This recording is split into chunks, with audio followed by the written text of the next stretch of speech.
Welcome to Roguecast, the official podcast of Rogues Gallery. We'll talk comics for the week, as well as whatever news is on our pop cultural radar. I'm Randy. I'm Nick. This is Dave.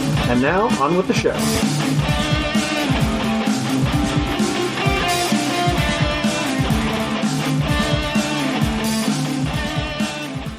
Hello and welcome to another holiday episode of the Roguecast. Yep. We're all dressed as elves. Right, it's snowing outside. Outside. By the time you hear this, it may have already gone away. There are jingle bells. If you can't hear them, they're there. Yeah, but if you get a moment, quick run outside. It's probably snowing right now. Yeah. Do we need to tell him that there's no jingle bells? It's just in the No, I hear you guys don't hear the jingle bells? No. What about the voices still need to kill?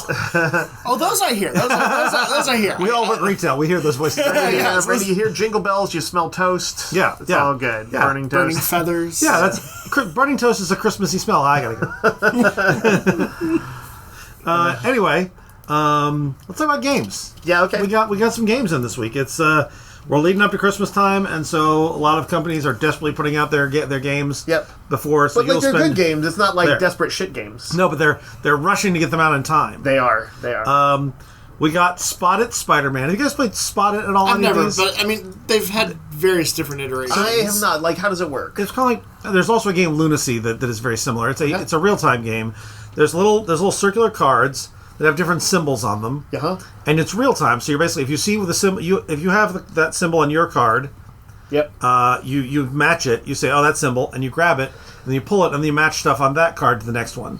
And you sort of whoever's the biggest stack at the end of the game wins. It's all fast. It's okay, kind of like that game a billion years ago we played that was like Brawl. That game that exactly was real time. like Brawl. Yeah, it's not dexterity. It is. It's more of like you have to see it and call it out. But then you have to be the fastest to get it. If you say it and put your hand on it. I don't know. So there's no like race to it. No, I guess there sort of is, but it's more of a intellectual race.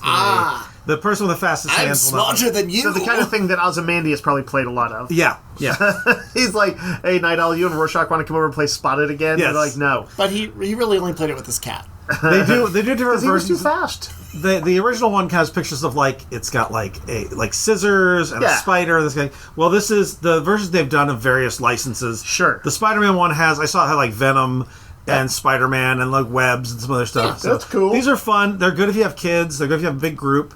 You can play a game in 2 minutes. So Spotted Spider-Man. Yeah, a little what is it, Tapple, which we've talked about too. Another one of those brisk real timers. 2 Reiner Knizia 2-player games were released this week. One is Icor. I think it's Icor. Shit, I think it's Icor.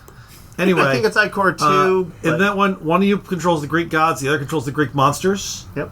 It is usually means the blood of the gods. Yeah. Like in myth. You're moving in a straight line, leaving behind a trail of tokens. You can't cross over the other figures. First one to get all the tokens on the board wins. Oh, interesting. It's like ancient Greek gods, but with Tron motorcycle, don't cross the streams. Zeus's light cycle.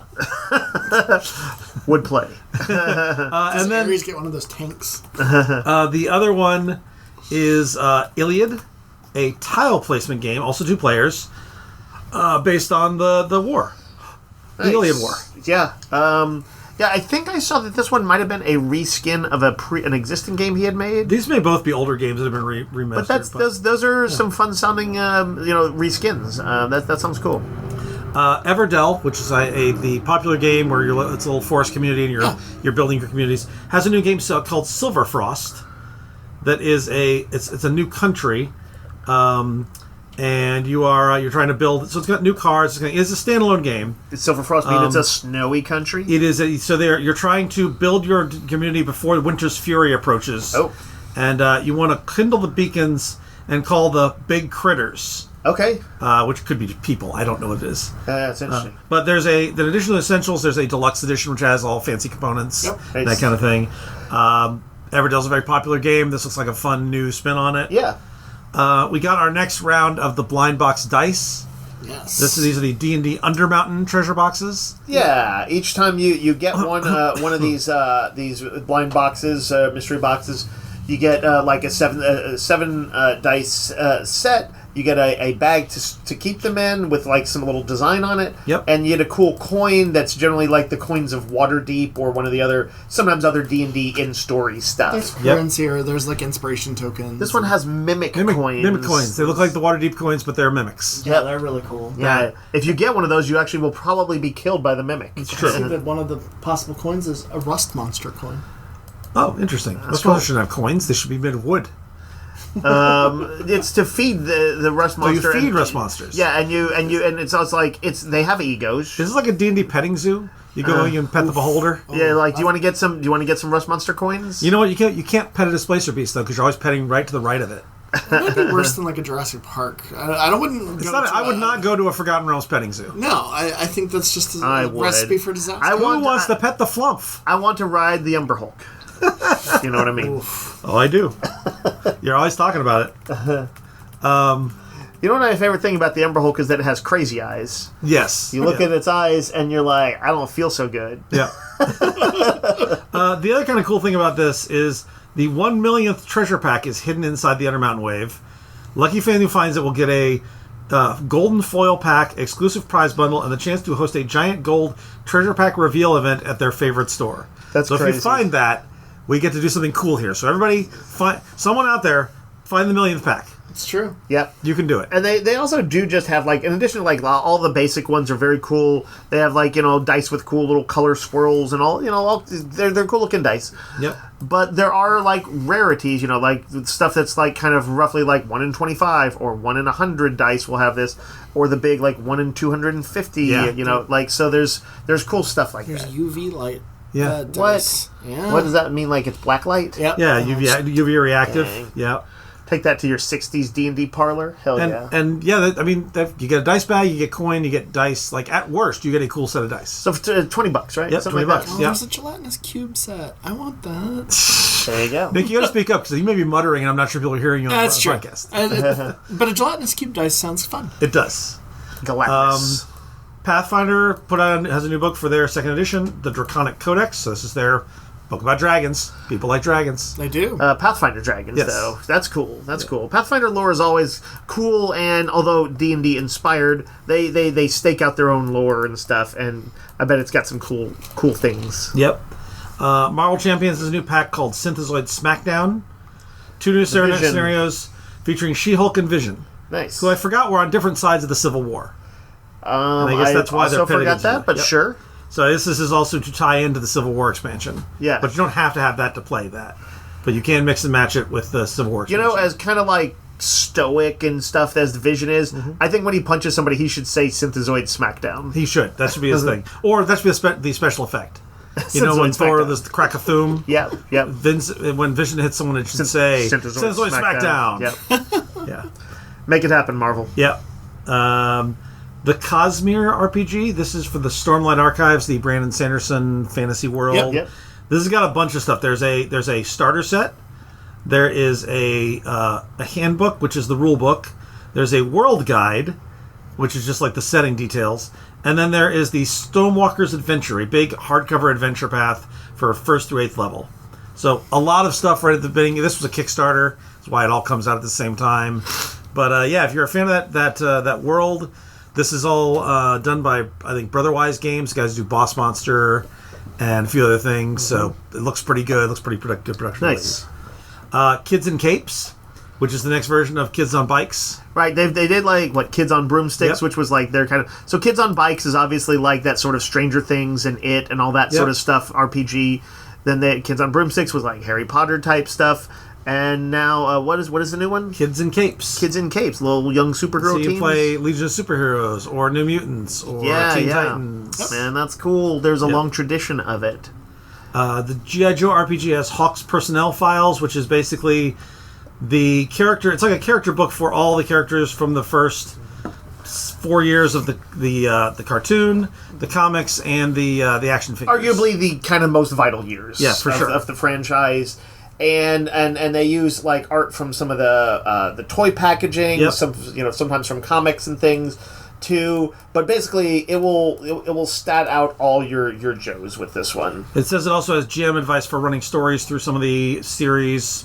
the cartoon, the comics. Oh, interesting. I'll have to take a look and see what kind of suggestions they have. The Starfinder Second Edition gets its GM Core Pocket Edition. BattleTech has a new thing called Aces Scouring Sands Campaign Box.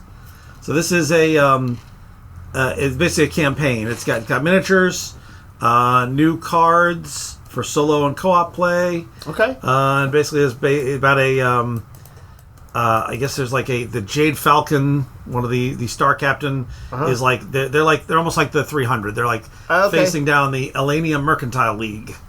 Okay. Yeah. Jerky Mercantile Leagues. Yeah. Clank Catacombs, which is my favorite version of Clank, which is a deck builder with a dungeon mechanic, basically. Yeah. Catacombs is kind of cool because Clank, the original one, has a board and you kind of know where you're going. Yeah. Yep. Catacombs, you actually put tiles out so the dungeon is different every time. Yep. This is the second expansion, I think.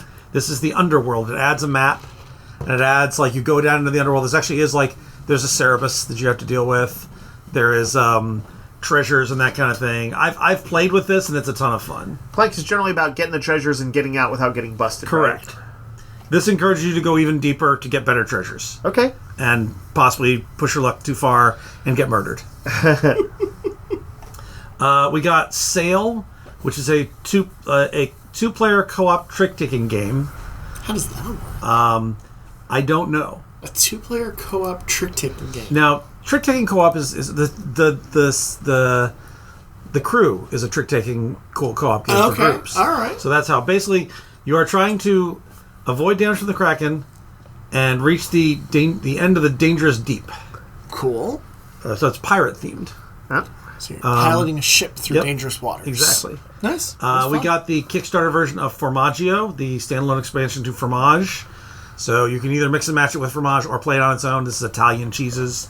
The design notes are great. Like, this is designed by the guy who did Search for Planet X, and then developed and published by the guys who did Canvas. Mm-hmm. So it's got a pretty good pedigree. And if you really like cheese, you can find no better game than this. Right. I really love Fromage, so I'm excited to play Formaggio. Yeah. We got the new Unmatched games. Unmatched we've talked about in the past. They're basically miniatures game. Usually they're 2-player. Yep. But it's kind of like a little bit like a board game miniatures game. They're like there's not lots of stats and things like that. No. You have cards. Hero through cards. Yeah, and the heroes in it are characters, many of them drawn from like, open license or public domain figures like Robin Hood, King Arthur, and things like that. Little Red Riding Hood, yeah, fairy tale characters that are kind of usually given a visual makeover to be like Little Red Riding Hood has like a big ass sword and stuff like that. So the three we got here are a license, 2 real people, and public domain people. Yep. So who do we got? So Muhammad Ali versus Bruce Lee. Yep. Bruce Lee was a unique one released in 2019. This is I never thought they were going to reprint that in any form. And instantly, just a reminder, this is all about combining these licenses. So you can have, like, Muhammad Ali versus Little Red Riding Hood. Or Raptors. Or the Raptors from Jurassic Park. Or if you were lucky to get the Marvel ones, which are out of print. We have them still. Yeah. But they have everyone from Miss Marvel to She-Hulk to Black Panther to Moon Knight. And also, Ghost by the Rider. way, I think most of the characters have like a setting board sort of thing that's associated with them. Yep. So you could be playing on like sort of the a castle from a fairy tale thing, or I don't know, like Avengers Mansion or whatever. So that you can shake up things with the locations as well. Should be mentioned, these all have gorgeous artwork too. They're originally designed by Mondo. Yeah. We got Unmatched Cobble and Fog. This is a reprint, one that's been out for a while. Has Jekyll and Hyde, Dracula, Sherlock Holmes, and the Invisible Man. It's a great one. I have that. Was a very good set. And the settings include Streets of Soho or Baskerville Manor. Nice. And then we've got the Unmatched Adventures, TMNT. Adventures is their co-op version. Yeah. They've done a previous one. This one is you team up to take on 2 of their terrifying villains and their gang of meddlesome minions. So I'm betting Shredder and the Foot, and possibly the Ultron Empire. Oh, yeah. Krang and the Ultrons. Or it could be Baxter Stockman. Could be, and the Mousers. What's that? And the Mousers. Mousers, or like I don't know where they would get in Bebop Rocksteady, but I could see them in their mix too. All 3 of these we got directly from manufacturers, so they all have special promo cards with them. That's awesome. Nice. Yeah. And that's games. So you could do Bruce Lee versus a Ninja Turtle, probably, right? You could do Bruce Lee versus a Ninja Turtle. Check and see if he can take down Leo. Or Bruce Lee versus Dracula. Bruce Leo. Or Leonardo versus Dracula. Yeah. Yeah, these are super fun. I have a bunch of these. Yeah, they're great. Everyone I've played has been a ton of fun. And the cool thing, it's very easy to learn. It's very easy to jump. And there's somebody asked me how complicated, and I'm like, it's not complicated. No. It's very. But what you do learn, it's easy to pick up, but you're going to kind of have to learn to master the deck. Yeah. As you draw, you're like, well, what can I do best this turn? What cards are my big heavy hitters to go after them with? When is it time to kind of lure them around the board, and when is it time to strike? Yep. And who would win, Sherlock Holmes or Muhammad Ali? All right, let's talk about comics of the week. Okay. This was a weird, but I thought good week. I enjoyed a lot of what I read this week. A lot of really good second issues or subsequent issues. Yeah. So let's start with DCKO. Yep. They're doing 8 issues. We talked about this a little bit. That are the fights, the 8 fights this month. We get round 2 and round 3 this week. These are issues that are just fights. Just the fights. Round 2 is Aquaman number 12, which features Aquaman versus Hawkman. Yeah. Their couple name is Hawkman. And this. I saw that Aquaman is hanging out. It looks like his current Aqua family is it's not it's his daughter. His daughter and the Wonder Twins. So the Wonder Twins are in there. So they do mention that something happened to Mara. Yeah, that must have happened. And I was like, I don't know when this happened or what happened to Mara. So the first part of this run, the first 6 issues are collecting a trade this week, and I'm figuring that is probably where that happened. So if you read this, you're like, this is quite nice artwork. It is. I was just noticing is really nice. So he is not in a great place right now. No. But he and Aquaman throw down, and it's pretty fun. It's good. It's they're both, and when Aquaman goes this way, he gets kind of feral. He goes kind of warlordish, and Hawkman is definitely a feral sort of dude. And as with the other stories, there's a little bit of the different incarnations over the years that shows up as a thing, and there's a notable thing that happens in this as far as the sort of best 2 out of 3, and I don't want to quite say what it is. Right. But it's the first one to do this thing. Yep. I was surprised by it. I'm just bummed we didn't see the Hawkworld Hawkman, who's my favorite person. I know. I would have loved to have seen that.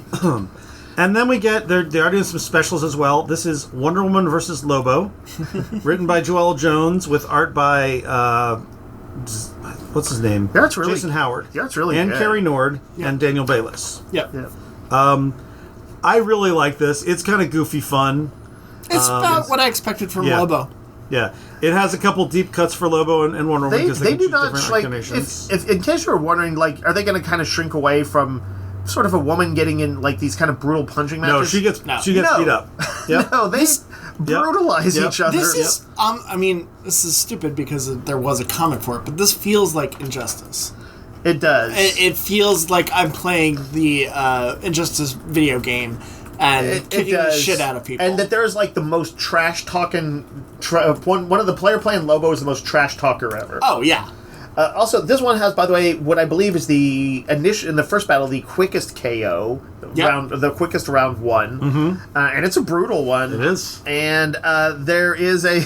There's a surprise incarnation of one of the characters in the second one, as well as something that I feel is almost borderline cheaty rules. But the whole point of these is a little bit to bend the rules of what would be a fighting game. Well, there are no rules in this. That's kind of the thing. Fight like Darkseid would. And then there's a little bit of ridiculousness in the latter third, but it's all very fun. It's a good fight. It kind of, in a weird way, reminded me a little of Bill and Ted.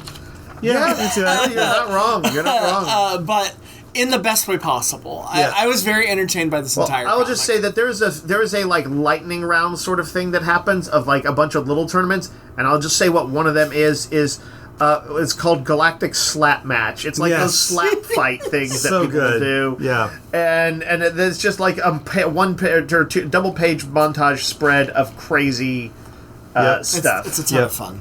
So, because the overall thread of this, Darkseid taking over the world, is treated actually quite seriously in all of the side stories. So, Titans and everybody else are we have to evacuate the Earth. This could be the greatest calamity of all time. But the fights themselves, as I was hoping they would be, and as they kind of were promoting them, are sort of fun. Yeah, they're popcorn. Fun. They're fun. Yeah. No, but it is interesting. The tone of Wonder Woman Lobo had more kind of like exuberance, whereas the tone of Captain Atom versus Superman let itself get a bit more serious. And I think it's still fun, but it was a bit more serious. And I think the Aquaman was serious as well. It was, yeah. It's always interesting to see, like, are they going to talk during it? Are they going to talk about, like, this is why you need to let me win. I'm the better person to take on Darkseid. Or are you going to be just like Lobo, just a piece of shit? Yeah. The TMNT starts their post-Jason Aaron era. This is issue 13, which is basically a new number 1. Written by Gene Lin Yang and art by Freddie Williams. Yeah, Freddie Williams is really nice. He did all those like Batman TMNT crossovers. He was born to draw the TMNT. There's a new character ninja in this that has like kind of there's some deep story impact stuff going on. Yep. There was only one thing that weirded me out about his artwork, and they basically decided to get away from the Donatello emaciated version. I'm glad. I kind of liked the visual distinction. I was glad of him getting out of that. But apparently he just like ransacked a pizza joint and just was like... I mean, he eats a lot of pizza. So for those who don't know, in the first few issues of Jason Aaron's relaunch, we found out that he had been, like, kept captive, right? Yeah. For, like, months or a year. Was that him? He was the one captive? Yeah, he was in that kind of a weird circus kind of thing, being tortured. Yeah. And he was, like, skinny. He was, like, underfed and skinny. Yeah. Like rail thin, like he'd been in a concentration camp. And I did notice in the last few issues of Aaron's run, he was bulking up a bit. Yeah. So it's not without his thing, but I was like, oh man, he bulked up. I was glad. Because, this is kind of a new start, and if you just jump in, you'd be like, what the hell is wrong with Donatello? He looks like a little gangly, skinny man. I need my turtles to be a little jacked. But that being said, I think the new character is really cool. I think the new kind of status quo is interesting. This was doing all the right things that I wanted from a turtle book. Yep. It was fun to see the brothers back together with minimal angst, which they've been very angsty in the Jason Aaron run. And there's still some infighting with them. That's like, in fact, what is it, like, is it Mikey? Or one of them is like saying, he's like, that's how I have fun. He's like, I gripe. And there's also a bit in here where, like, this is a cool thing where April brings him some pizza and somebody's like, fresh out of the oven instead of delivered in a cardboard box is the best way. And then one of the other turtles is like, I don't know, I kind of find the hint of cardboard comforting, and like that's all fun stuff. But yeah, the new threats and you're as well as an old enemy who's a fun enemy to see is pretty cool. I forgot that character was in the position he's in. I know, I did too. I was like, oh, that's pretty big. People always be becoming mayor. That's true. Luke Cage and all these other characters are just Luke out of nowhere. Cage has been mayor for like a couple of years now. You know what? Longer than that. I think it was a good decision, and most of the times it gets referenced. Like it's heavily used in All New Venom, for instance, and which is now just Venom. And I liked all of that stuff. Like I think they're doing a good job of portraying him. Marvel has The End 2099. This is a finale continuation of the Annihilation 2099, Conquest 2099 that Steve Orlando's been doing. Yep. It features a new take on Galactus, a new take on Dracula, and as well as some 2099 favorites like Spider-Man, Punisher, the Wolverine Nova, who's introduced in Annihilation, and also Mephisto. Yeah, it is the 2099 characters having to go up against like alternate universe versions of other heroes, and I think we could say what has happened to Galactus here because it's in the solicit. Sure, he is like nullified, Null the symbiote god. Yep. So it is like Galactus plus symbiote god, I have not read this, but I was flipping through it and I was like, wow, the art looks really, really nice on all these 2099 characters. Which Nova is this? He is Wolverine. It's Logan. In the future, really? He becomes Logan. Yeah, that was a big reveal in Annihilation 2099. Nuts. That's okay. Sure. Yep. But anyway, if you're one of those 2099 people, you might dig this. It's kind of all of them in one place. One of the big releases, probably the biggest release this week, is Absolute Batman number 15. Oh yeah, people are going to be introduces the Joker, picking this one up. Gives him his backstory. Yep, and he's on the cover. He is in his monstrous form. It's kind of interesting the way that it's structured, without saying really any big. I don't want to reveal anything about it, but it's sort of. Alfred, SAS special, or I don't know if he's SAS, but he's like Special Ops Alfred, talking to Bruce, and kind of saying he's like, well, here's some things we know about the Joker, which actually kind of involves a possible lineage, which is kind of interesting and unique. And then he's like, here's some speculation I have about it. And the speculation, the impression you get is that it's probably accurate. Yeah. And Snyder's having a lot of fun coming up with some new stuff. He is. It is definitely twists. Like a Joker that's quite different from what you expect. Jock's art is real good. Dragotta takes a breather and allows Jock, who Snyder and Jock have done a lot together. Yeah, and they worked on Batman. And they did Witches, right? Or Witches? Yes. Yes, they did. But yeah. This one's gonna fly off the shelf. Yeah, if you want it, you better get it soon. Come in, give us a call. Or you'll be getting a second print in about 5 months. Yep. We do have a bunch of alt covers, like lots Brian of terrifying... Boland and Jock did a cover together. Yep. There's one that's it's not Simon Bisley, but it kind of has that Simon Bisley painted look to it. Like, this is a freakish looking Joker. It's almost like a monster. Yep. Like Frankenstein Joker, Jokenstein. Infernal Hulk #2 this week. I know. Really good second issue. Y'all were super into this. Yeah, this is where the first one was kind of seen through the eyes of a military unit getting just decimated by the Infernal Hulk.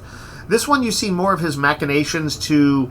He's very specifically is trying to sort of raise an army of monsters, it seems like, and that takes him undersea, which is a cool and weird space to go in the second issue, where he is one of those sort of Lovecraftian monsters is summoned. And he's kind of I need you to do something for me. He's like, you're working for me now. And the creature's like, I don't work for anybody. And a melee ensues. There's sort of some stuff going on with Namor, who looks really cool in this. And Namor, I thought, was really well written too. He's kind of smart, and at first he's like, this sounds like surface world problem stuff. He's not interested. And then he's like, oh, this could be a problem. And then there's the group that's advising him. Isn't that the group that's Winter Soldier and those people who were taking down supervillains at some point recently? I forget what they... Thunderbolts? New Avengers. They're the New Avengers. Oh, okay, that's right. Yep. But it is also were Thunderbolts at one point. Didn't they do the same thing? They solicited as the Thunderbolts, and when it came out, it was the New Avengers. That's right. Anyway, Randy, you were pointing this out. The art's through the roof good. It's really good. We also this is a star-making book for this artist whose name Nick Klein. Nick Klein. What is he's done? He's done things. He's done. I think did he work on Venom with Al Ewing or Dave or? He might have something I'm not like sure, that. though. I feel like he did.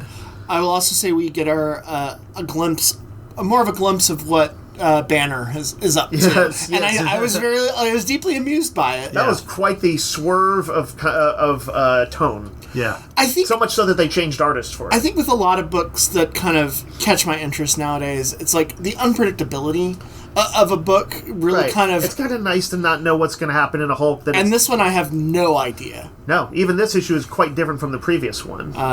So I'm in on this ride. I am too.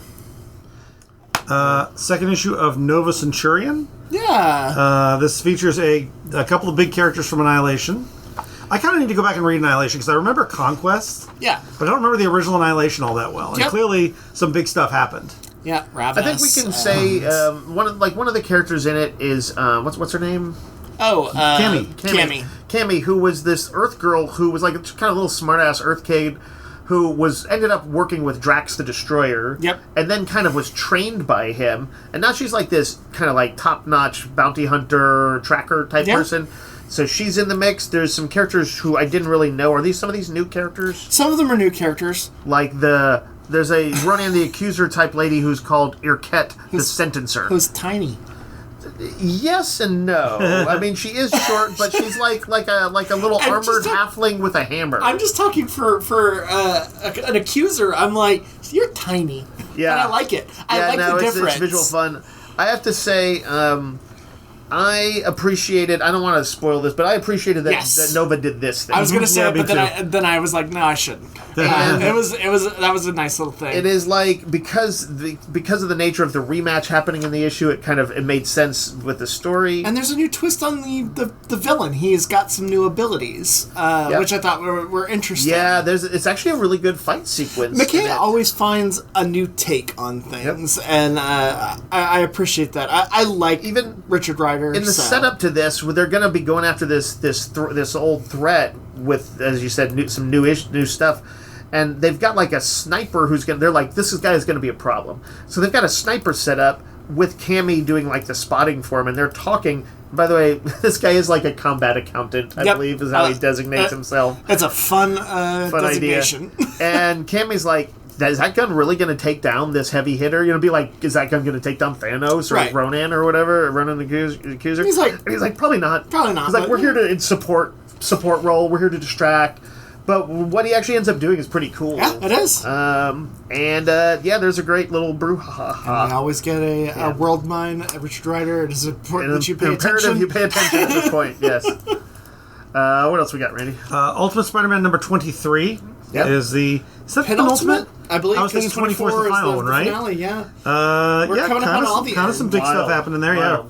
And the end of the Ultimate Universe. Ultimate Endgame will be New Year's Day? I believe that is correct. Or New Year's Eve, I guess. And that's going to be cool. Yeah. I mean, we're going to have blind bags where you can possibly get original artist sketches. Original art sketch, yeah. Original sketch. And I would say, it's going to be, very limited and, but every artist did between 10 and 20. Yeah. So there is a larger chance of actually getting one, I think. Yeah. But we'll see.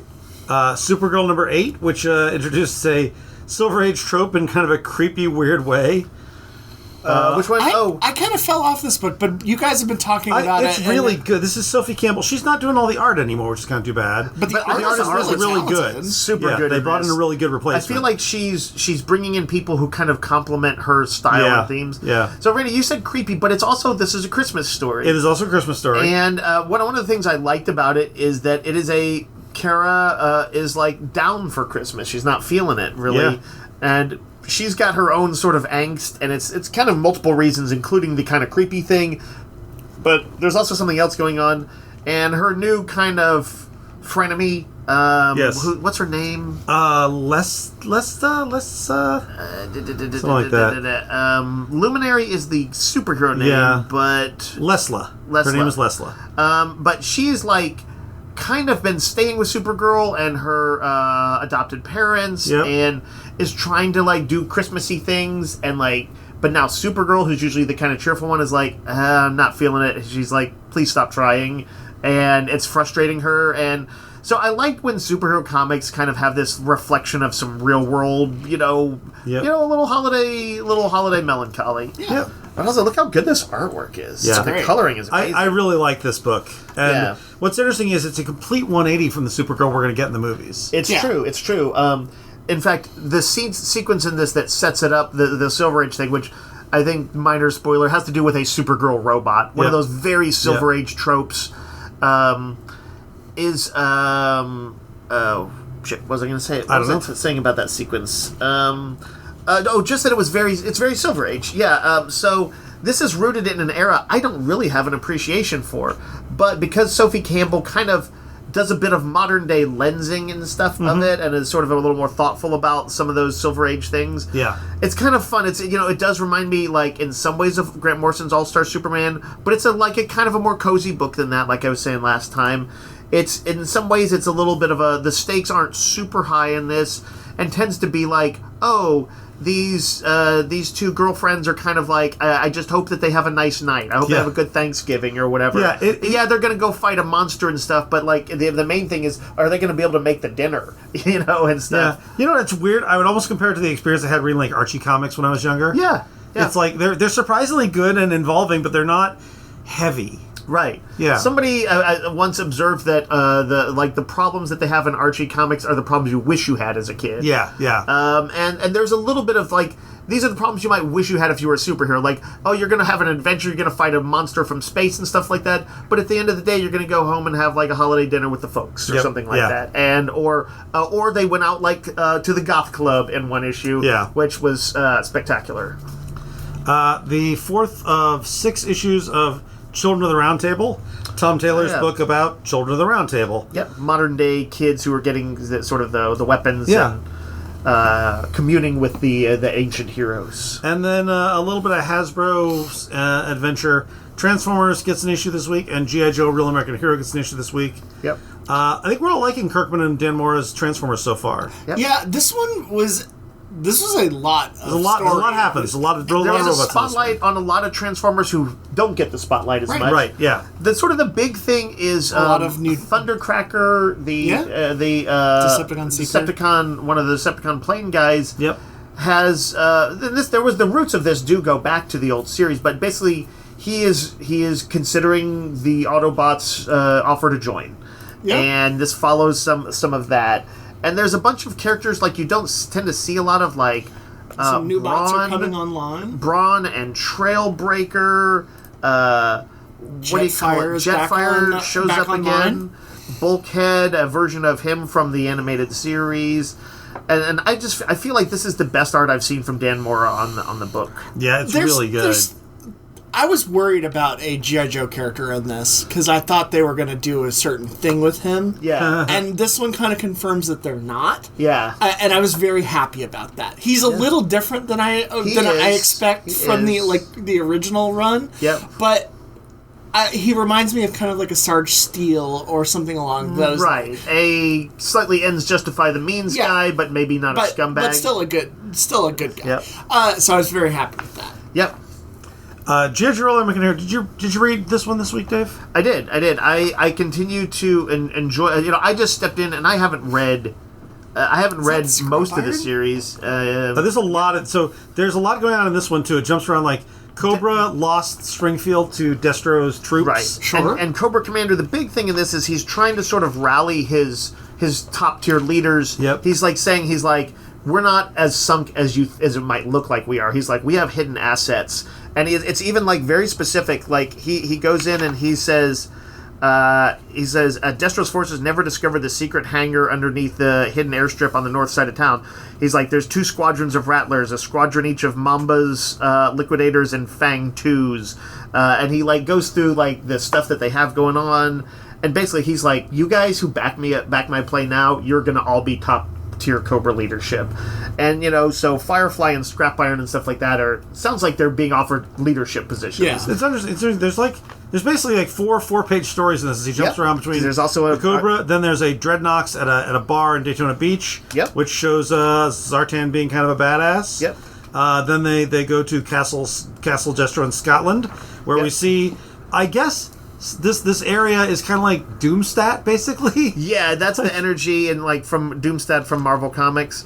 And you see some kids watching like a parade of Destro's Iron Grenadier soldiers with these beautifully drawn vehicles, by the way. They look so cool. The artwork on this by Pel Pelletier, this is the best G.I. Joe's ever looked. It's really good. It's really good. And then there's a check-in on the weird robots on Cobra Island. Yep. This is such a strange, but I really enjoyed this book. Well, one of the things we always talked about whenever we look at the original G.I. Joe issues, which is the continuation of this is not the Energon era G.I. Joe. This is the old school one continued. Is that Hama was master at juggling a bunch of plots. Yeah. And it wasn't that they all molded together amazingly, but he was just good at juggling them. So it'd be a little bit of Cobra intrigue there. Oh, some backstory of Snake Eyes here. Yep. Oh, a cool altercation between, a big vehicle fight, is the main story. And, he's still doing that. Yeah, and for sure. It's a little weirder because decades have passed and just some weird stuff has gone down. There's a lot of ninjas, AI, and zombies that were not in the original G.I. Joe, but it kind of works. But it kind of works because they were always brushing up against weird. Yeah. And at 323 issues, sometimes you gotta have some zombies. Did I miss anything single issue wise? Let's see. I liked this week's issue of Action Comics, which that's their kind of their Smallville comic that Mark Waid is writing, but with a actual costumed Superboy. He's wearing the Superboy costume, but he's got like Converse on. But this one was an interesting one where there's like there's a bunch of farms about to be foreclosed on, and it sounds like there may be some skeevy banker stuff going on that's like sort of attempting to manipulate them into having to sell cheap and and all of that stuff. And so Superboy investigates it, but he kind of discovers that the only way he can potentially bring things to light is by kind of breaking the law, like, oh, I break into his safe and I steal this information, or I have to talk about something I could only spot with my X-ray vision. And there's an interesting morality struggle between what the Kents think he should do at times, sort of highlighted by the fact that in the very opening of it, there's a bit where they're having trouble on their farm. They're in this foreclosure problem too. And he's like, I can go down into a nearby mine and find a chunk of gold. He's like, then that'll cover the farm. And the dad's like, nope. He's like, take it back. He's like, we decided early on you're not going to use your powers for personal gain. He's like, we're not just going to do it because it's easier. And so then that takes on this bigger problem where it's like, well, are you going to let all of these farmers and neighbors go broke basically because some land barons are kind of manipulating the system? And he has to come up with an answer, and I think Mark Waid came up with a good answer. Does he heat vision the land baron's head off? He kind of does the like cheats a little bit, but kind of like does it so that the bad guy kind of has to reveal himself. Right. But he is doing a little something that's arguably a little bit on the skeevy side, and the parents are like, well, would you have gone this extra step if that hadn't happened? And he's like, I'm going to have to keep working on that one. So it's pretty good. Good Superboy stuff. I wanted to mention also, I surprisingly kind of like the first issue of The Darkness. Oh, yeah. The rethink of the old Mark Silvestri, Garth Ennis project of all things from the 90s. Yep. That I never read in the 90s, so I don't have any affiliation with this. But there was basically, those were the two corners of this sort of Silvestri dark hero verse that had Witchblade. Yep. And she was like a cop with powers, with weird dark powers. And the Darkness was like a hitman who had access to like these kind of he could summon these demons and dark force powers.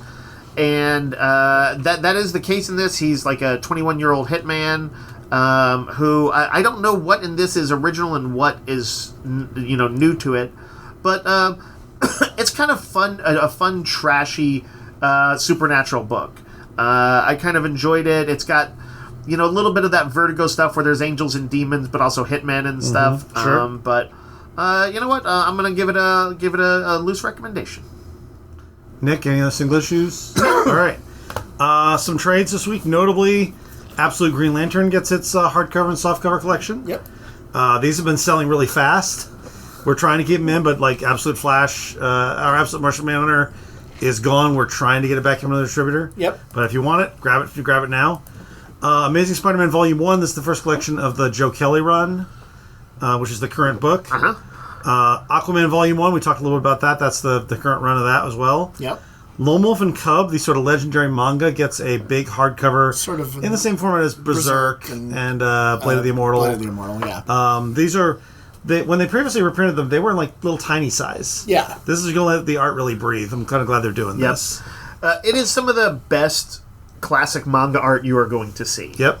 Speaking of classic manga, they also have one called The Magnificent Bastard, The Legend of Keiji, which looks like kind of that Crying Freeman the kind of the sort of violent 80s crime thriller sort of this is about like a samurai king who is like he's a bastard.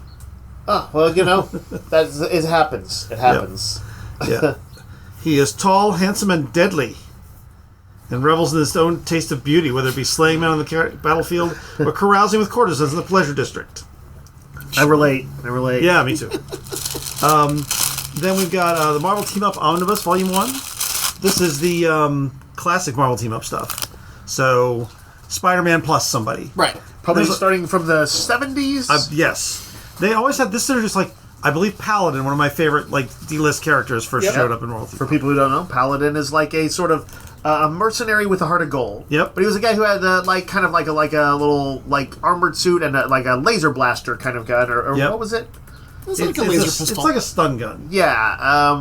But he was a mercenary, and that was at a time when Marvel, he might have come out before the Punisher. I don't know, but he was one of those kind of anti-hero heroes. There weren't too many that early. This is the first 30 issues. Oh wow!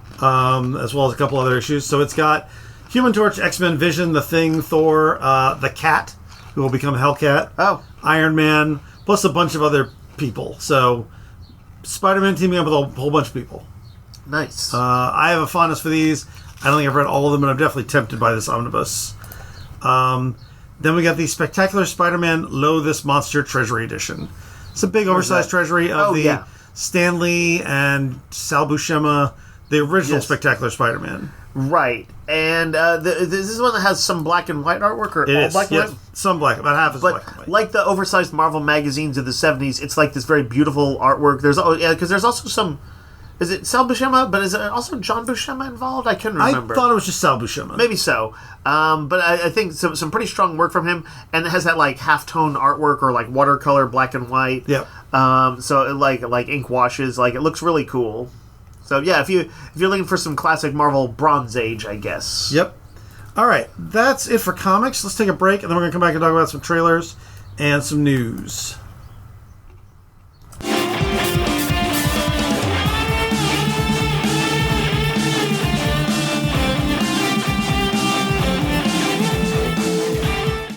All right, we got a couple of trailers to talk about, a little bit of news, one bit of big comics news.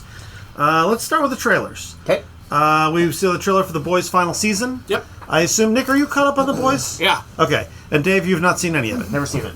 It's good. It's surprisingly good, given that I think none of us are particular fans of the comic. No, the comic I felt was trash. I keep wanting to go... I like the show so much, I want to keep reading the comic, and I know I don't like the comic. It's Kripke's involvement and his kind of taking the bones of the story and... But I think there was some interesting ideas in the comic. Yeah. There are for sure. It's just... Ennis tends to do the extreme, it's his most schoolboy version. Stuff. Yeah. But I think anybody I've ever heard who's watched the show says it's also extreme. It is. There's just something about that. He's a little bit more schoolboy and I mean, it happened to sync up with Trump. Yeah. And so as a result, Homelander became basically a Trump's analog. It's like, what if Superman was Trump? Yeah. And it's terrifying. Yep. And so that allows you, even though the boys are supposed to be sort of these extremists, these violent extremists, you're absolutely on their side because they are absolutely the good guys. Well, the superheroes in this universe they're suck. All bastards. Yeah. They suck. Yeah. All of them. Most of them. Yeah. There were a couple. I think does it do what Garth Ennis was doing in the comic, which is to say that they reflect American government or media and all of that stuff. A little bit of that, the entertainment industry. Yeah. But you know how Ennis is not subtle in any given way? Yeah. This is a little more subtle in its presentation. Okay. It's not subtle. It's still pretty over the top, but it's more subtle than Garth Ennis. But it also has great performances. Yeah. The characters are really... They've made them likable. They've gotten their spotlights. Yeah. And so the final season, I really like Gen V, the spinoff. Gen V is really good, too. I'm looking forward to this final season, which is basically one of those suicide runs against the tyrannical regime kind of thing. They can do whatever they want because it's the last season. Yep. Yeah, the trailer was very much it's almost like this is our last showdown with Sauron kind of stuff. And it's the boys' end game. Yep. And it seems like we're getting a supernatural reunion. Yeah, because not Jared Padalecki, but who's Jensen Ackles. Jensen Ackles plays Soldier Boy, who is their Captain America. Shit-ass Captain America. Yes. I don't know who I don't know either. Padalecki's playing. I'm sure some badass villain. Yeah, but they're going to have a supernatural reunion. Yep, and even the song that the trailer is that is a supernatural song. Yeah, right, a classic rock kind of soundtrack. It's a good trailer. I'm definitely excited for this. Coming in April. Yep. Then we saw Ready or Not 2, Here I Come.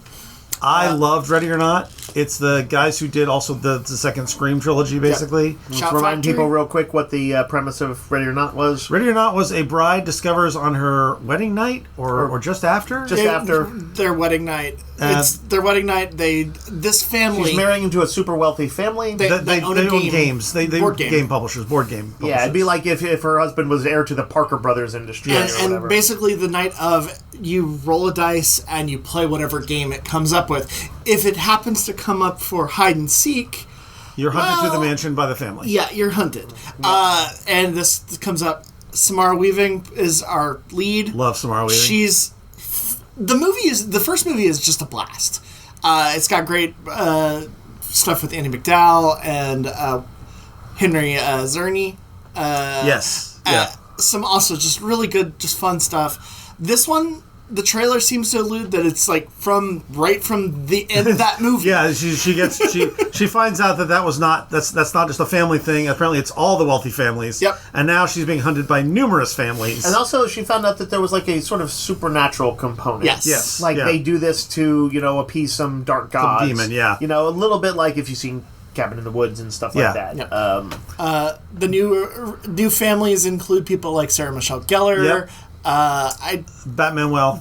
Richard something. No, Richard something is his name on Lost. I forget the actor's name, but he's always good. And she has a sister, played by Catherine Newton. Yep. She's a namestay in all of the... Is it Shout Factory, am I right? I don't think... Shout Factory does DVDs. I don't think it's them. Okay. Whatever. They did all the Scream, and... They also did Abigail. And stuff like that, yeah. You're saying... it does look pretty samey to the first one, but like... It looks like an escalation, the same way Aliens, but different, that kind of thing. I'm for it. I'm very excited about this. Oh, well, I'll see this in theaters. I for sure will as well. I really like the first one. I think people like the first one too much, and I will not see it. Yep. It was just out of spite? No, I mean I liked it okay. But I wouldn't. I don't actually have any interest in it. I knew you were not as big a fan of this franchise as me. I think I've watched Ready or Not like 4 or 5 times. I've only watched it a couple times. I need to give it another watch next time. I've like shown it to people. Yeah, it's really good. It's very watchable. I think I like it better than Scream and better than Abigail, both of which I really quite like. No, I don't know. I love Abigail. Abigail's really good. I like Ready or Not better. Wait, what's Abigail? It's the vampire. The vampire. Right. Yeah. Then we watched a trailer for Copenhagen Test, a new thing on Peacock that's a spy thriller with Simu Liu as a guy whose brain has been hacked. Yeah, so this is that's Shang-Chi guy. Shang-Chi. Yep. And it's like he's kind of like under constant observation. He's a mole because they hacked him and they can see through his eyes, but he's not actually disloyal to his American spy. Whatever he sees, whoever has this access to him. So they're using him as like a mole against them, a triple agent. Right. They kind of. I wasn't quite clear how they're going to do it, but it seems like wasn't either. Like they're going to find points where they're the Wi-Fi is down on him, and then like get him information basically so they can use him against the people who are spying through him, which is a kind of a cool premise. It's a cool premise. He's paired up with Melissa Barrera, who is playing his fake wife. She's from Brooklyn Nine-Nine. Yeah. But the trailer was a little underwhelming. Yeah, it's a little underwhelming, but it could surprise. Right, it's one of those things where you're going to kind of want to watch and see what the reviews are saying about it. This is a Peacock show. Peacock has been very hit and miss, but they have had hits. Yeah, they have. I still like Twisted Metal. Yeah, I still think Peacock is a very underrated streamer. Yeah, they've got a lot to offer. Yeah. All right, let's move over to the news. We'll talk about the movie stuff first, and then the comics final. Okay. Leonardo DiCaprio, in a big interview on Variety, on Deadline, revealed that he is going to be playing one of the big roles in Heat 2, which I think none of us particularly loved Heat 2. In fact, the book. Talking about the book. Yeah. I was disgusted by the book. I quit it. Because of your disgust, I'd never read it. Yeah. I did not finish it, but I wasn't as disgusted as you. But there's a creepy home invasion sequence that is like a kind of a major part of it. Yeah. That basically and is also the kind of thing though that they could tone down for the movie. Yeah, I hope they do. But essentially, you followed sort of two people in it. You kind of follow what happened to Chris Shiherlis. I was going to say, actually, the detective guy. Vincent Hanna. Vincent Hanna. That was Al Pacino's character. Yep, I take it back. There may be some through line with him, but mostly you're flashing back to his early days in it. He is also tracking down Chris because Chris killed his partner. I guess there's that too. Yeah.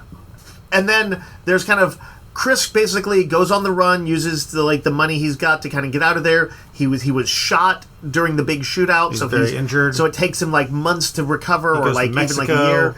Yeah, and he ends up kind of working as a part of a criminal underground in somewhere in South America that's a big a sort of a melting pot city of crime. I forget exactly where it was, but there's these guys are all about telecommunications spying, or there's crime families, but it's kind of complicated, and it felt like what's his name, as always, who's the guy who made Heat, Michael Mann, had done his research on it. Yep. And so you kind of basically see what happens next in his world, and there is a little bit of there's kind of a gangster whose boss's daughter he has some interest in, and since he lost his girl in Heat, there's kind of a question of what is that going to happen or not. So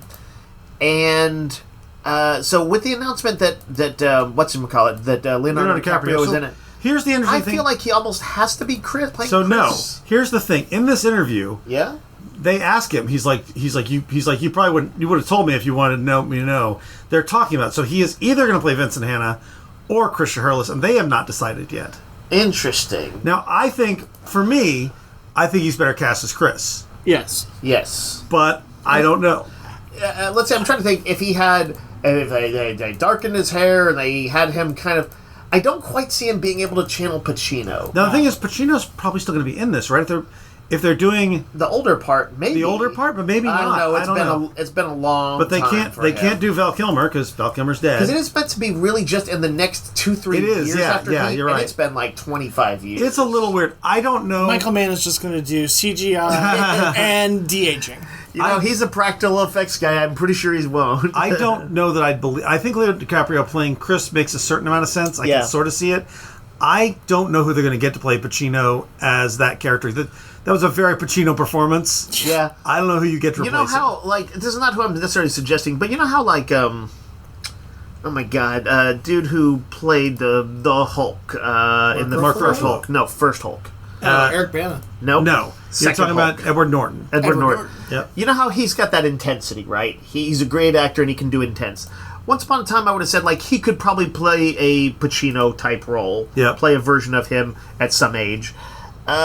You can find people like that. I don't know quite who you get. Oh, they're saying, this article and its deadline, who the hell thinks. Yeah, but it is Christian Bale. Christian Bale playing one, and Leonardo DiCaprio. I like Christian Bale fine. I don't think he's going to have the intensity. Think Bale could do the intensity. I could see it. He's got a little bit of that unhingedness that Pacino could to do. I think that would be a solid pick.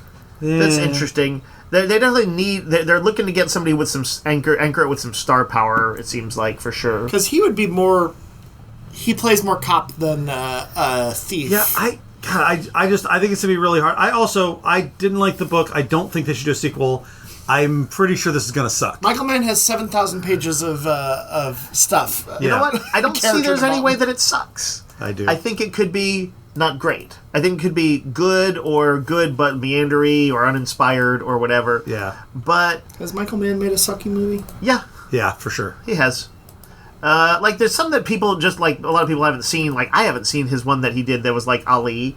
Although I think I heard it was pretty decent. Yeah. But didn't he do some kind of Bonnie and Clyde era cops and gangsters movie that was a big. I feel like he might have, yes. I forget what it was, but it was some kind of gangland thing in 1930 that I think was a flop. Public Enemies. I saw it. It was terrible. Yeah. Oh, he did Ferrari. I forgot about that.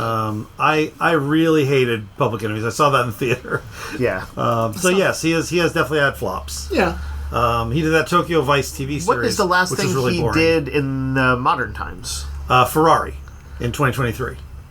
And I don't remember which one was that. And then he did something called Black Hat in 2015. Black Hat was the Chris Hemsworth. That was not great either. It was not. And then he did Luck on TV. You know what? Miami Vice in 2006 was his last good movie. So that's a ways back. Yeah, we'll see. Yeah. I believe he. I do believe the odds are against this movie, and in general, like Heat is such a sort of perfect little moment. I understand how they got to this, and that it probably didn't happen easily, but it probably shouldn't have happened. Yeah. Is the honest truth. Yeah, we'll see. We'll see.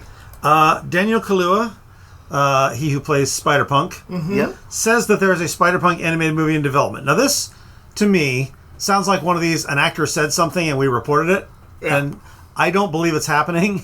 But like maybe somebody was talking to him and said it's like, yeah, we'd actually wouldn't mind doing that. We should do that. Yeah, that might be a cool idea. Yeah, and he's like, oh, yeah, it's happening. But I would absolutely watch the Spider-Punk animated movie. So I kind of hope he's right. That'd be great. The big news that came out is Superman Spider-Man creative teams. This is the next Marvel DC crossover, and they're going to follow in the footsteps of Deadpool, Batman, Batman, Deadpool. Yep. Which is to say, there'll be a Marvel side and a DC side, I guess. Yep. DC has revealed its complete lineup, so I guess DC's going first this time. Makes sense. The lead story is Mark Waid and Jorge Jimenez. Okay. Clark Kent, Peter Parker. Jorge Jimenez, who's been tearing it up on the new Batman comic, Correct. right? Yeah, he's amazing art. Brainiac, Dr. Octopus. So that's all kind of fun. Okay. Yeah. The one-shots includes Tom King and Jim Lee on Lois Lane and Mary Jane Watson, Matt Fraction and Steve Lieber on Jimmy Olsen and Carnage, Sean Murphy on Superboy from the Legion era and Spider-Man 2099. Fun ideas. Gail Simone and Balin Ortega doing Power Girl Punisher. Kind of a weird one. I don't know where that goes, but it's interesting. Christopher Priest and Daniel Sampier. Daniel Sampier is a name I know. Yeah, He's done good artist. Doing Superboy Prime and Spider-Man's Black Suit era. So weird. Greg Rucka and Nicola Scott, Daily Planet and Daily Bugle rivalry. That one sounds like the most fun to me. Greg Rucka will write the heck out of He'll be great. And the two of them are doing the Chester and Cheetah Rob Justice League. Way underrated. Which is one of my favorite things I've read this year. Yeah. Super underrated. It's like we only sell a few copies, but when it comes out in graphic novel form, we're going to be recommending this to all of you. And then Jeff Lemire and Rafa Sandoval, a flashback centered on Paul Kent and Uncle Ben. That's great. I wonder if that'll be that's in heaven. 8 backups or something like that. How big is this thing going to be? It's as big as the Deadpool Batman. Now remember, some of these stories are like 2 pages. Right. We talked about this as like it's a format that works, but it's also like so many of these feel like it'd be kind of cooler if they had like at least one issue. I do wish they were giving they were giving it more room to breathe. Yeah, There's also a ton of variant covers, all of which look fun and cool. But there's a lot in there I liked, including I like the weirdness of trying some stuff that doesn't immediately make sense, like Power Girl and Punisher. Yeah. The only thing I can think of in common with those two is that they're both angry a lot. But I'm like, what are they going to do? They've lost a lot. I mean, Kara's like, I don't even know where her Power Girl. I don't even know what her backstory is nowadays. Yeah, that's how bad it is. That's how rough it is. But I liked the idea of some unusual combos. Yeah. I would just hope that we get some Amalgam stuff back. I want the Amalgam universe. I mean, they've certainly teased that. Dave is not a huge fan. I love that, and I want more of it. Yeah, I've always liked I can't imagine that they're not planning to do something with it, but none of those specifically mention it. But then again, they snuck it into the first one, too. I was going to say, there's been Amalgam character in each issue so far, so I would imagine they're going to lead up to it. Yep. I hope it's not just... They may just be treating it like Easter eggs, and I hope they don't do that. I would love a mini-series or something, or some more one-shots. I would hope that they're doing, like, building up to that. I just like the fact that the companies are working together. Me too. Even if this stuff isn't always like, I wasn't as big a fan of the DC one as I was the Marvel one, which is not conventional wisdom. Conventional wisdom online is that the DC one's better. Yeah.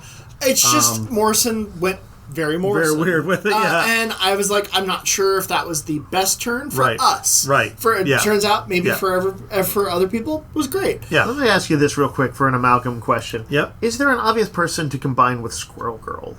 Because I feel like you have to. I mean, Harley Quinn. I was going to say Squirrel Girl. Harley Quinn. But is there another, like... I mean, maybe Supergirl, the Supergirl that's in... You know, they call her, if they combine her, Squirrely Quinn. Squirrely Quinn.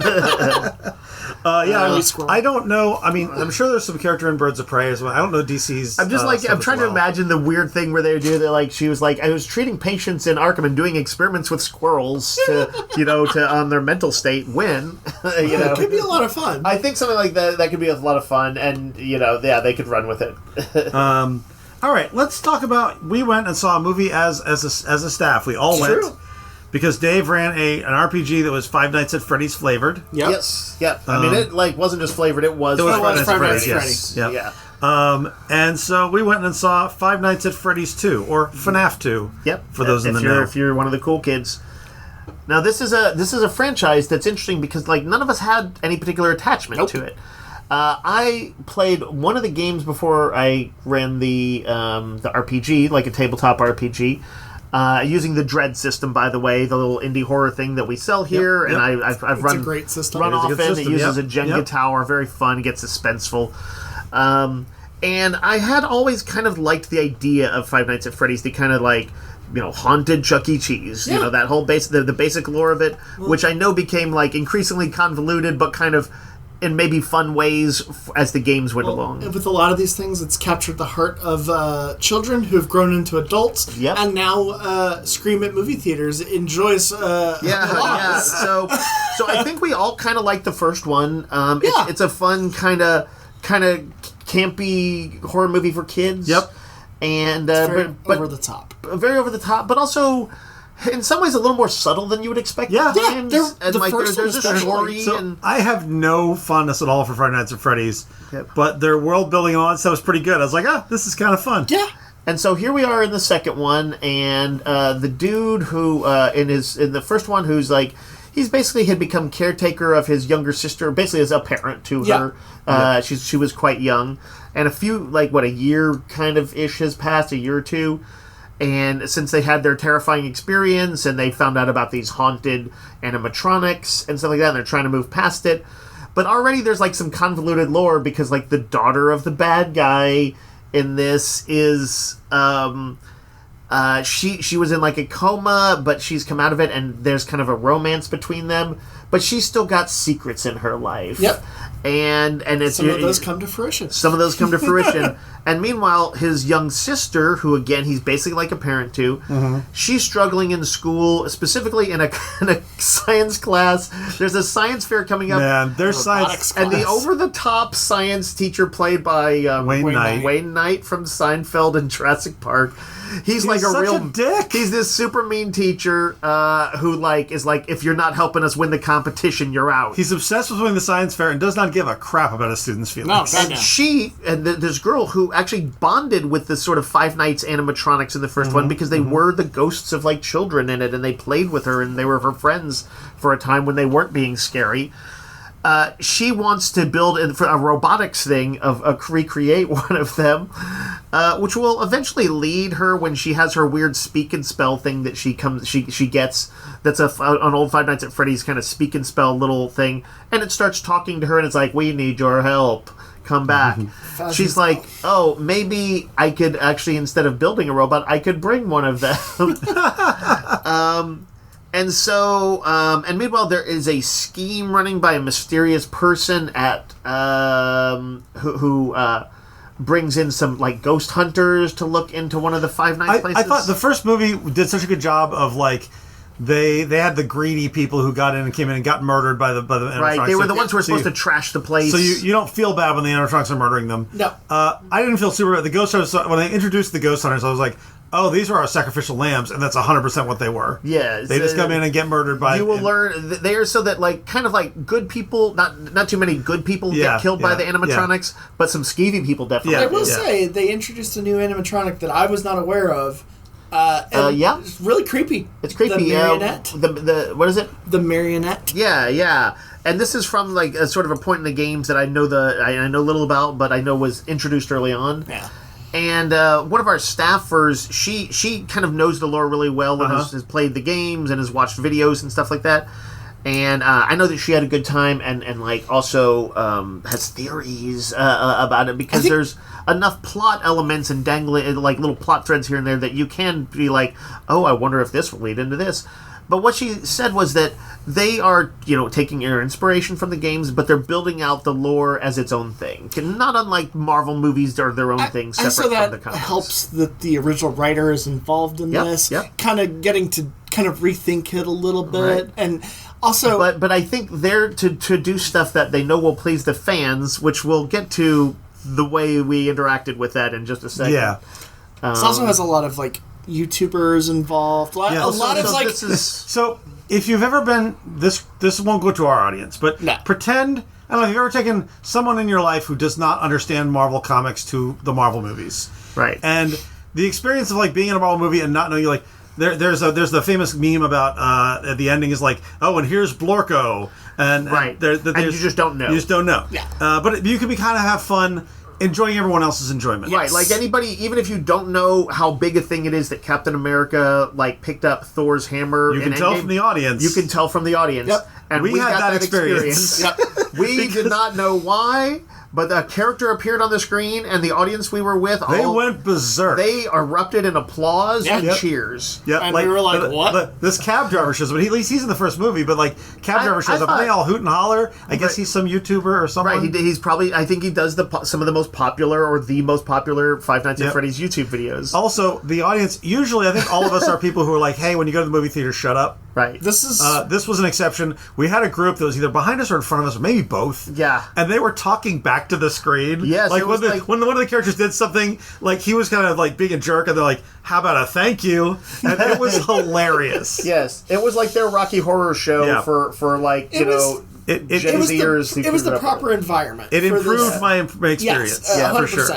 Yeah. And this is like, I think none of us would say like, oh, this is a great movie. No. It's a very silly movie, but it's a good movie that's, I think, kind of self-aware about its silliness and just doesn't really wink about it. It just it is what it is. It knows exactly what it's doing, and it sets out to do it and does it. Now I will say, it currently has a 15% on Rotten Tomatoes. But it's critic proof. And an 87% on the... It's critic proof. Close to what the original had, I think. Actually, I want to say it may be a little lower rated. This is, by the way, so, like, I'm not going to be one of those, like, critics who are so stuck up they're worthless, but this is... The critics aren't getting it.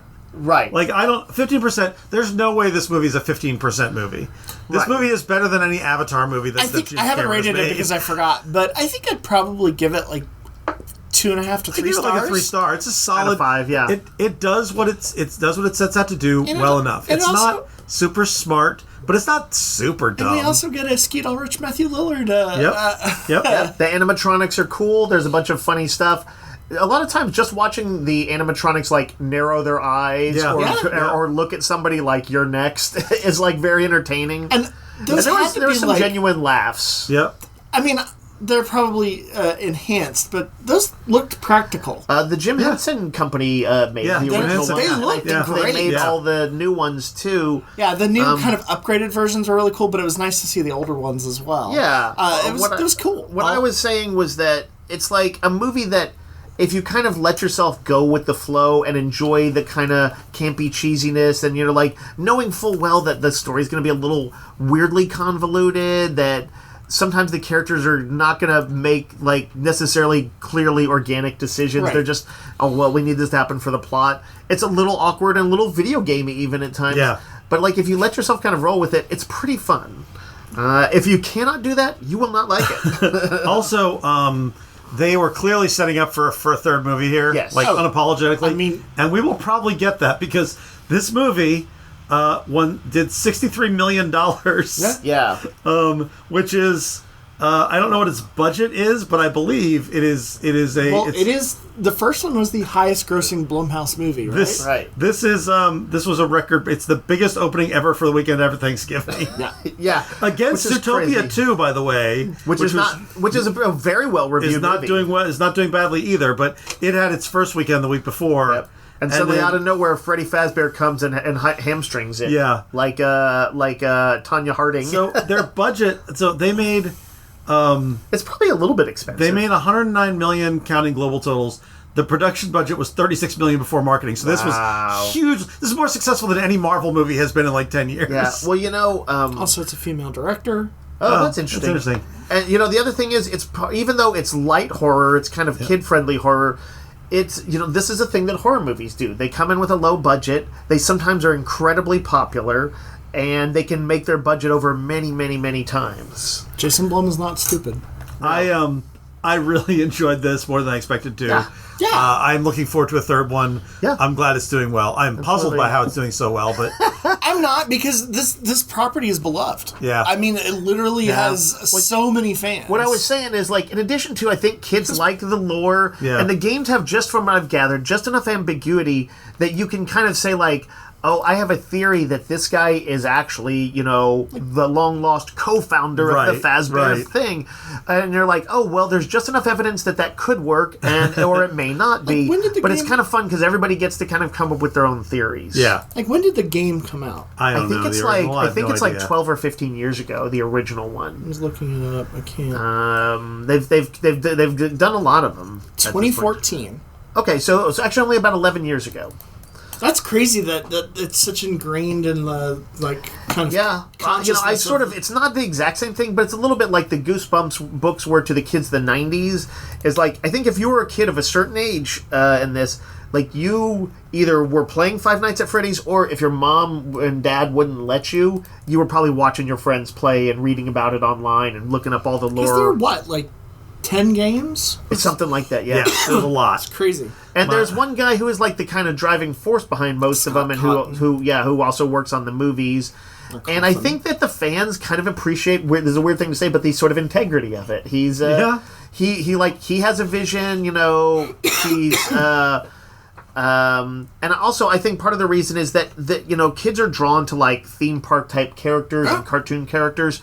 And so the idea of being, getting their own version of characters that are very colorful and memorable, but also scary and evil, but sometimes there's actually ones that will help you, it creates a little kind of bit of lore and an interesting world to inhabit that's just like, for whatever reason, it hit the perfect balance for kids and I think, like, preteens and early teens, and I'm sure older too, but... It was a fun time, I will say. Yeah, I had a great time. All right, that'll wrap it up for us this week.